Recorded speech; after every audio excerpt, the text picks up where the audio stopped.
भारत सरकार ने lieutenant general Anil Chauhan को अगले चीफ ऑफ डिफेंस स्टाफ के रूप में नियुक्त किया है। रक्षा मंत्रालय ने इसकी घोषणा की है।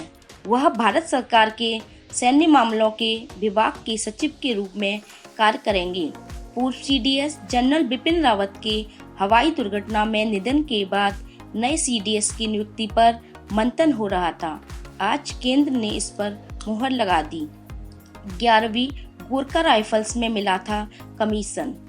देश के नए CDS lieutenant general Anil Chauhan का जन्म 18 मई 1961 को उत्तराखंड के पौड़ी में हुआ था। उनकी पत्नी का नाम अनुपमा चौहान है। उनकी एक बेटी भी है जिसका नाम प्रज्ञा चौहान है।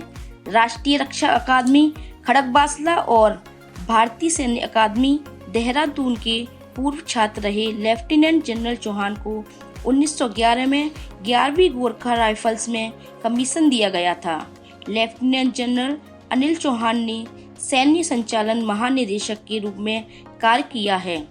वह पूर्वी कमान के general officer commander in chief के पद से सेवानिवृत्त हुए। उन्होंने अंगोला में संयुक्त राष्ट्र मिशन में भी काम किया था। 31 मई 2021 को भारतीय सेना से सेवानिवृत्त होने के बाद भी वे राष्ट्रीय सुरक्षा और रणनीतिक मामलों में अपना योगदान दे रहे थे। भारत पाकिस्तान पर सीमा तनाव बढ़ने के बाद बालाकोट एयर स्ट्राइक की योजना बनाने में भी वे शामिल थे।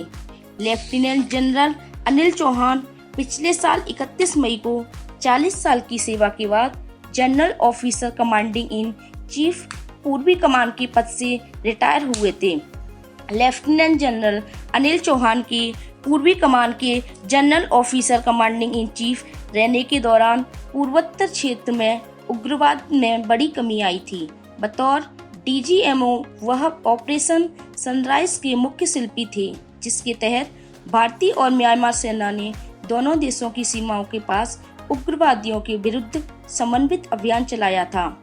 सेना में उनकी विशिष्ट और शानदार सेवा के लिए लेफ्टिनेंट जनरल अनिल चौहान को परम विशिष्ट सेवा मेडल, उत्तम युद्ध सेवा मेडल, अति विशिष्ट सेवा मेडल, सेना मेडल, विशिष्ट सेवा मेडल जैसे अवार्ड मिल चुके हैं।